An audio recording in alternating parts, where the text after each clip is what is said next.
नमस्कार दोस्तों, स्वागत है आपका हमारे YouTube चैनल पर। दोस्तों इस वीडियो में हम 29 दिसंबर सेकंड शिफ्ट के क्वेश्चन को हम देखेंगे, तो इस वीडियो को आप अंत तक जरूर देखिएगा। 29 दिसंबर सेकंड शिफ्ट का है दोस्तों, ध्यान में रखिएगा। सबसे पहला क्वेश्चन देखते हैं कि सबसे लंबी भारत की रोड कौन सी है। तो NH-44, ठीक है, भारत की ये सबसे लंबी रोड है। ठीक है दोस्तों, ध्यान में रखिएगा। इसके बाद नेक्स्ट क्वेश्चन पूछा था कि GST का फुल फॉर्म क्या है। तो गुड्स एंड सर्विस टैक्स, याद रखिएगा दोस्तों। इस प्रकार के क्वेश्चन पूछे जा रहे हैं। इसके बाद नेक्स्ट क्वेश्चन आया था कि महात्मा गांधी ने कांग्रेस के किस सत्र की अध्यक्षता की थी। दोस्तों इसका सही आंसर था 1924 में की थी। कांग्रेस के 1924वें सत्र की अध्यक्षता की थी ये बेलगांव में। ठीक है दोस्तों, ध्यान में रखिएगा। इसके बाद नेक्स्ट क्वेश्चन आया था जो दोस्तों कि गीत गोविंद किसके द्वारा लिखा गया है। तो दोस्तों ये जयदेव के द्वारा लिखा गया है। गीत गोविंद किसके द्वारा लिखा गया दोस्तों? जयदेव।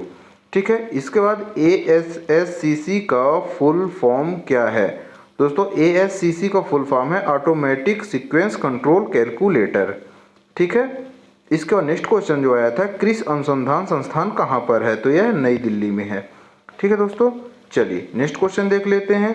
नेक्स्ट क्वेश्चन जो आया था दोस्तों सेकंड शिफ्ट में, आज के पालघाट दर्रा भारत के किस राज्य में है। दोस्तों ये तमिलनाडु और कर्नाटक के बीच है। ठीक है ना, पालघाट दर्रा जो है तो भारत के किस राज्य के बीच में दोस्तों? तमिलनाडु और कर्नाटक के बीच है। इसके बाद नेक्स्ट क्वेश्चन पूछा था कि यूनिसेफ का हेडक्वार्टर कहाँ है। दोस्तों इसका जवाब आप हमें कमेंट बॉक्स में कमेंट करके बताइए इसका हेडक्वार्टर कहाँ पे है। इसके बाद नेक्स्ट क्वेश्चन पूछा था कि शेर शाह सूरी का मकबरा कहाँ है। दोस्तों सासाराम। सासाराम कहाँ पे है? बिहार में है। ठीक है।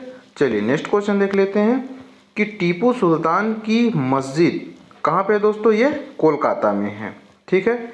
इसके बाद नेक्स्ट क्वेश्चन, हुमायूं नामा किसने लिखी थी। तो ये गुलबदन बेगम ने लिखी थी। ठीक है दोस्तों, ध्यान में रखिएगा। इसके बाद संविधान सभा की स्थापना कब हुई। तो 1946 में हुई थी। दोस्तों इसको ध्यान में रखिएगा, संविधान से भी क्वेश्चन पूछे जा रहे हैं। इसके बाद लेमन को pH मान कितना होता है दोस्तों? 2.2 से 3.3 तक इसका pH मान होता है। चलिए नेक्स्ट क्वेश्चन देख लेते हैं, किस विटामिन की कमी से बेरी रोग होता है। तो दोस्तों B1 की कमी से बेरी रोग होता है। ठीक है दोस्तों, ध्यान में रखिएगा, विटामिन से भी क्वेश्चन बताए जा रहे हैं, तो आप विटामिन को भी अच्छे से पढ़ लीजिएगा। इसके बाद नेक्स्ट क्वेश्चन देखते हैं दोस्तों कि गणतंत्र दिवस के चीफ गेस्ट कौन थे। तो 2020 में दोस्तों जायर अल्बोजलू थे। ठीक है, इसको आप थोड़ा देख लीजिएगा, इनका नाम क्या है। ठीक है। इसके बाद नेक्स्ट क्वेश्चन आया था अरब सागर में गिरने वाली नदियां। तो दोस्तों ये ऑप्शन के अकॉर्डिंग क्वेश्चन था। ठीक है। चलिए नेक्स्ट क्वेश्चन देख लेते हैं, कावेरी जल विवाद किसके बीच हुआ था दोस्तों? तमिलनाडु और कर्नाटक के बीच हुआ था। ठीक है। इसके बाद एक रीजनिंग का क्वेश्चन था दोस्तों, ABE=8 तो KLM= क्या होगा। ठीक है दोस्तों, ये टोटल बहुत ही सरल क्वेश्चन है। जैसे एक का मान 1 होता है, B 2 E 5। ठीक है ना, तो टोटल इसको काउंट कर दिया है, 5 2 7 1 8। ठीक है, इसी प्रकार इसका भी आंसर आ जाएगा।